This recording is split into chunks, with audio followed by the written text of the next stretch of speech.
Salut à tous les passionnés de foot, bienvenue sur Foot Universel TV, la chaîne qui décrypte le ballon rond sans filtre avec passion et expertise.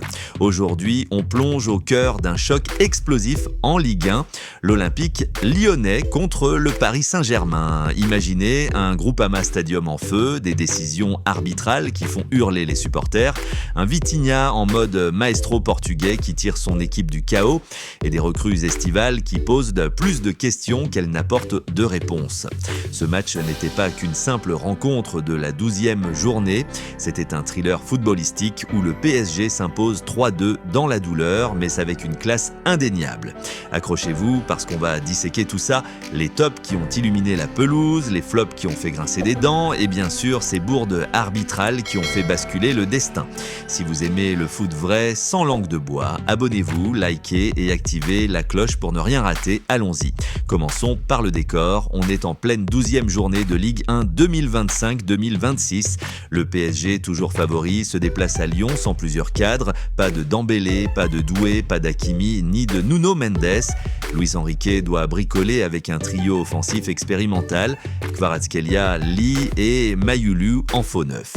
Côté Lyon, Pierre Sage aligne une équipe combative avec Maitland-Niles en ailier droit inhabituel et Tagliafico en capitaine guerrier. Le match démarre sur les chapeaux de roue. Paris ouvre le score rapidement grâce à Warren Zaïre-Emery, servi sur un plateau par une passe laser de Vitinha. Puis Kvaratskhelia double la mise d'une frappe enroulée somptueuse, son premier but en Ligue 1 cette saison. Lyon réagit en seconde période. Un lob génial de Maitland-Niles ramène l'OL à 2-1 et les Gones poussent. Mais le PSG, avec sa résilience, arrache la victoire sur un corner tardif où João Neves marque. Score final 2-3 pour Paris. Un match spectaculaire avec des rebondissements, des duels intenses et des controverses arbitrales qui laissent un goût amer. Maintenant, parlons des tops, ces héros qui ont fait vibrer le terrain.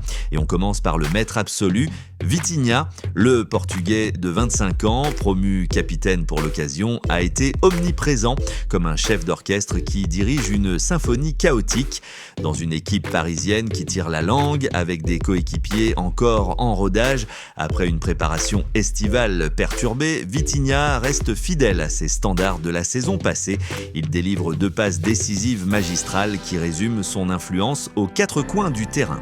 D'abord, une ouverture de 40 mètres depuis une position de libéraux pour lancer Zaïre-Emery sur l'ouverture du score, une passe qui traverse la défense lyonnaise comme un couteau dans du beurre. Ensuite, il récupère le ballon dans l'axe, oriente le jeu avec une précision chirurgicale et lance Kvaratskhelia pour le 2-0.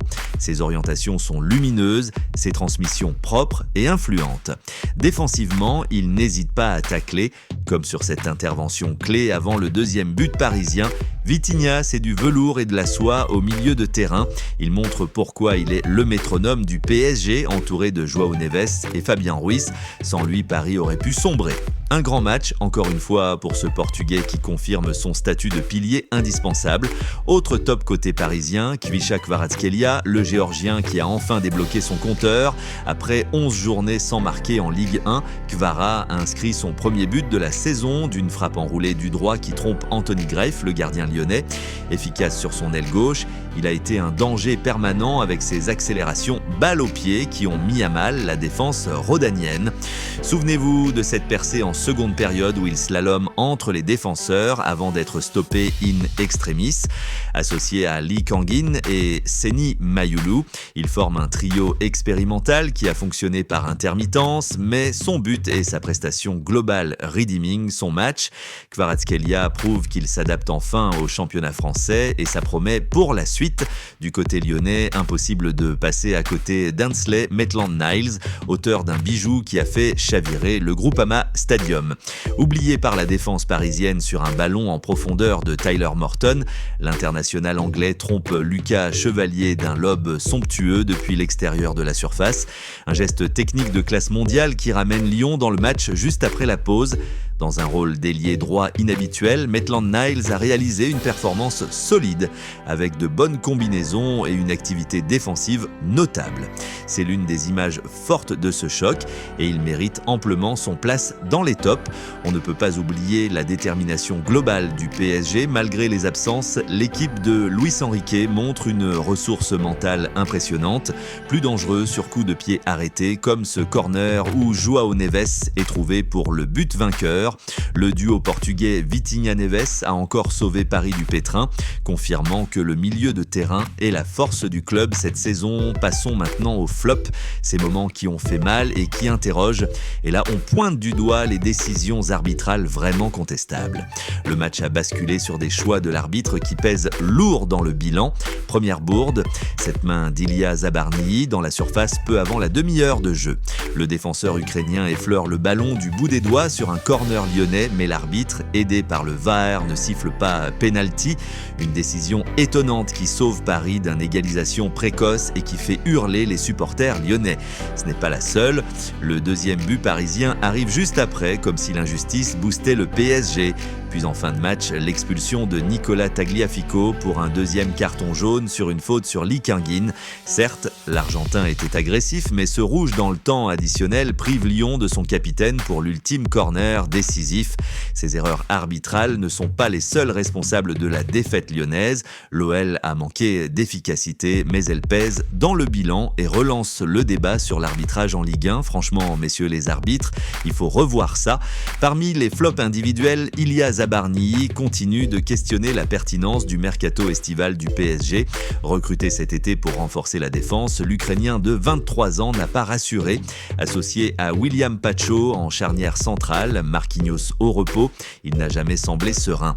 Perte de force dans les duels, assurance en berne dans les passes et intervention hasardeuse comme cette presque main sur corner. Il souffre après la pause face aux attaquants lyonnais et laisse trop d'espace. Après un début prometteur, comme lors de sa première clean sheet contre le Bayer Leverkusen, Zabarny perd en impact. Est-ce l'adaptation au PSG qui patine ou un choix de recrutement discutable? En tout cas, il inquiète et ne justifie pas encore son transfert. Autre flop majeur, Lucas Chevalier, qui enchaîne les matchs avec Paris sans faire la différence. Transféré cet été pour concurrencer Gianluigi Donnarumma, absent ce match, le gardien français de 23 ans vit un début de saison décevant. Son jeu au pied est propre, mais pas une arme offensive. Presque toutes les occasions dangereuses de Lyon se transforment en buts, deux placements discutables, des sorties aériennes non rassurantes et un manque de parade décisive. Sur le lob de Maitland-Niles, il est lobé de loin. Sur le deuxième but lyonnais, il ne commande pas sa défense. Chevalier questionne lui aussi le mercato. Était-ce le bon choix pour stabiliser les cages parisiennes? Au mieux, il est neutre. Au pire, il coûte des points. Un match à oublier pour lui. Côté lyonnais, Nicolas Tagliafico a craqué. Le capitaine argentin se bat comme un diable sur le flanc gauche, mais son agressivité lui coûte cher. Averti pour un tirage de maillot sur Lee, il écope d'un deuxième jaune dans le temps additionnel pour une faute similaire. Dépassé sur l'ouverture du score de Zaïre Emery, il laisse son équipe à 10 pour les dernières minutes cruciales. Un flop technique et mental. Enfin, Seny Mayulu dans un mauvais soir. Le jeune Parisien, utilisé en faux neuf à la place de Gonzalo Ramos, a été maladroit. Tête imprécise sur sa seule occasion, en difficulté dans les duels, imprécis techniquement. Un match compliqué qui montre les limites de ce bricolage offensif. Analysons plus profondément. Ce match met en lumière les forces et faiblesses des deux équipes. Pour le PSG, la victoire 3-2 maintient la pression sur les leaders, mais révèle des fragilités défensives. Le duo Vitinha-Neves, c'est une assurance tous risques, mais les recrues comme Zabarny et Chevalier doivent de monter en gamme. Luis Enrique peut se féliciter de la résilience, surtout sur coup de pied arrêté. Côté Lyon, la défaite est cruelle, mais l'OL montre du caractère. Maitland-Niles et les jeunes comme Morton apportent de l'espoir, mais l'efficacité offensive manque. Pierre Sage doit travailler la concentration défensive pour éviter ces bascules sur des détails arbitrales. En conclusion, ce OL-PSG était un feu d'artifice footballistique. Classe portugaise, bourde arbitrale, doute sur les mercatos. Vitinha confirme son statut de star, tandis que Chevalier et Zabarny posent des questions. Qu'en pensez-vous? L'arbitrage a-t-il volé le match? Vitinha MVP de la saison? Dites-le en commentaire. Sur Foot Universel TV, on continue à décrypter le foot avec passion. Prochain épisode, preview de la Ligue des Champions. Abonnez-vous, likez, partagez. À bientôt.